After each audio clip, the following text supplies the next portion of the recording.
in my life that I can talk to about anything, and she's a bright woman, a marathon runner. She's got a big marathon coming up on Sunday morning. Can you imagine, on Canadian International Day?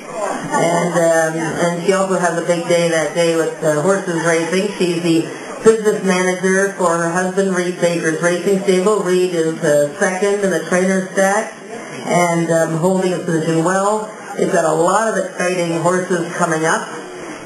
Breeders' Cup stuff too, and I want you to really give a warm welcome to Janis Maine.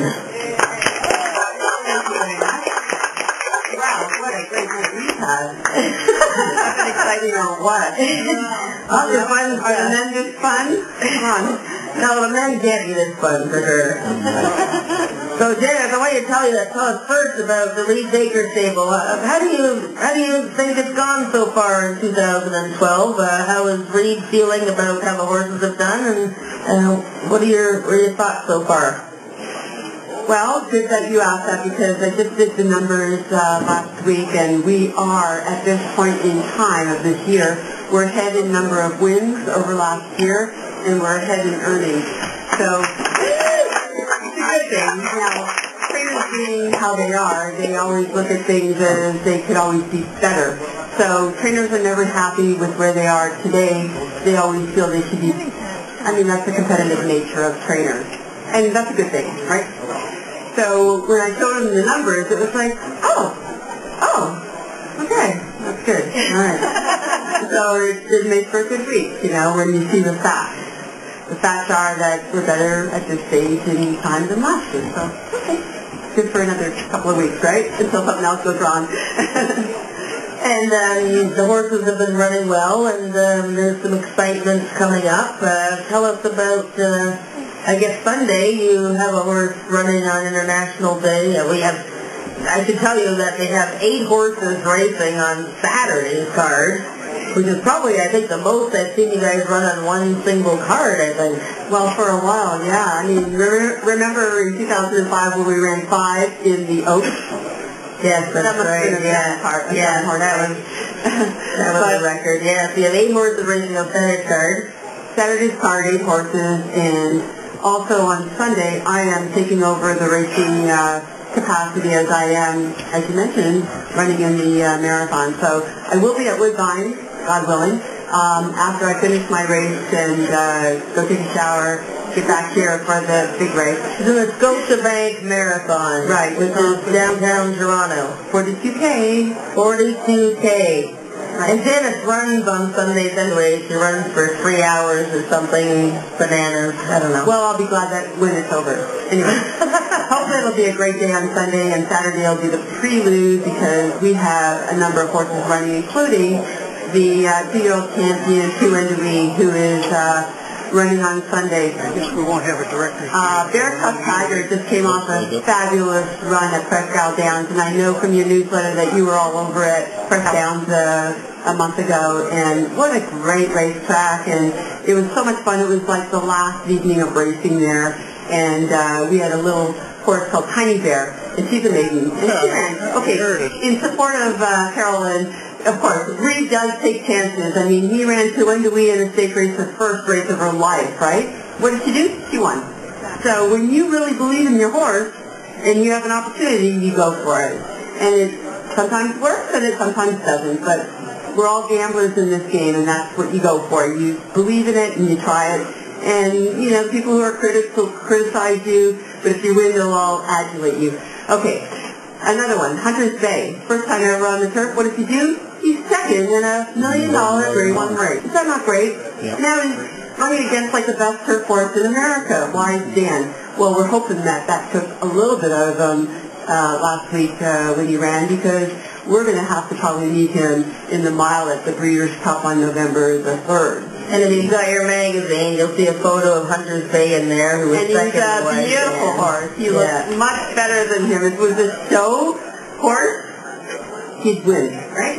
And owned by Stronach Stable, who he trains for. The 100th day is going next into the Breeders' Cup Mile, which is the Saturday of Breeders' Cup. Oh, is it the Saturday? I believe it's the Saturday. Yes. And Emma Jane Wilson is going to ride with it. So far, it looks like Emma's on, and hopefully she stays there, and we'll decide to make that trip because she fits the horse so beautifully. She's been around him for a couple of years, and they get along so well. So hopefully that will be the winning combination on that day, right? Very tough tiger. So like I said, he ran at Presque Downs and won very easily. So Reade and Danny Dion, the owner of that horse, decided to run him back this weekend in the Arctic. So it'll be a first time on the turf for him as well. So we'll see how that works. Now, Bear Joke did it last week, first time on the turf. There you go. So is he breaking the rules or what? It works sometimes and it doesn't work sometimes. The critics, when you don't win, will say you're a fool, and when you win, they say, hey, you're a pretty good guy. You know what you're doing. Yeah. Well, it's good. The Reade Baker stable is not as strong in numbers, obviously, as the Khaki stable that is leading.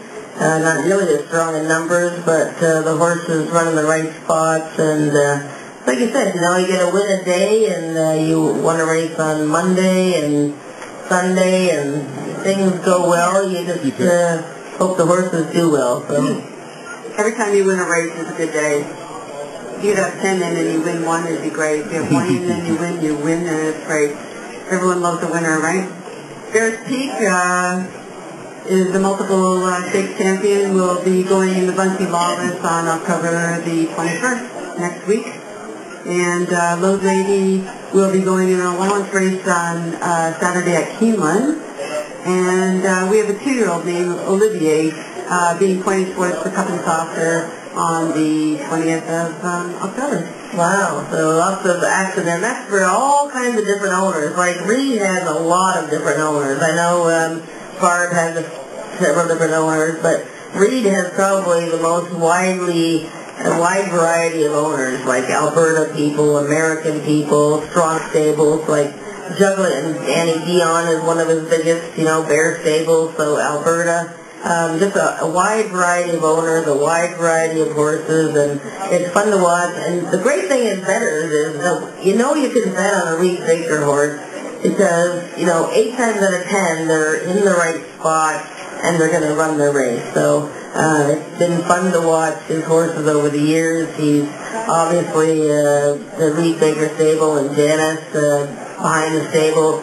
All the great people that work there, that have been with him for a long time, solid in their position as one of the top barns in Canada for sure. Sure. So now maybe we can open up if anyone has any questions before we get into our draw.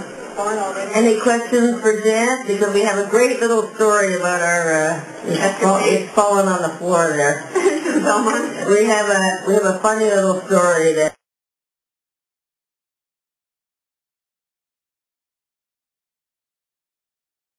For, I guess, 2 or 3 races before the Belmont Stakes. And we saw a lot of people, we had some seats there, we saw a lot of people wearing these purple shirts. And they were selling a lot of Belmont memorabilia, obviously, at the track. Belmont Stakes shirts. They had all these posters that they were giving away for I'll Have Another and everything like that. But so we saw these people wearing these shirts. It was like a group of 20 in front of us. A beautiful Belmont Stakes shirt, and I'm like, wow, that's pretty cool. We didn't actually see this line underneath yet, but then we looked at the back, and we were looking at the back of the shirt, and it said, I'll have another, and another, and another, and then it rubbed out on the third leg of it, rubbed out here, cracked. So we're like, wow, what a great shirt that is. Where did you buy it? Are they selling these shirts at the track? And the woman had said to Janis, no, we're a lawyer firm, and we got these shirts made up. And they were from, where were they from in the United States? Oh, goodness. Somewhere in the United States. And they just had these shirts, Yonkers. And you see the little line underneath here, it said, Belmont Stakes, June 9th, 2012, sponsored by the New York Crooked Bookie Association. And a really great sense of humor. And a great sense of humor. They have these shirts made up, and they actually have the shirts made up for him to win the Triple Crown. But the night before, when they realized he was going to be scratched, they had scratched it out. So there's only about maybe 30 of these shirts anywhere in the world. There's one hanging on my wall. It's got all it's got the little lawyer's logo on the side there, but it's Burrito and Brendan and Slater, the lawyer firm that made the well. So it's a great shirt. And we know Al Havanother is doing well in Japan now, but it's funny that we went all the way down there and, hey, you know what? I got T-shirt. Yeah, we got the T-shirt. Been there and got the T-shirt, kinda. So we ordered T-shirts from these people. So we'd like to give away one of these shirts. Janis had a trivia question. She had various trivia questions. Well, we don't want to make it too hard. I mean, I think of all these hard questions, you know. So what we'll do is whatever the question is, whoever yells out the answer first will get the T-shirt.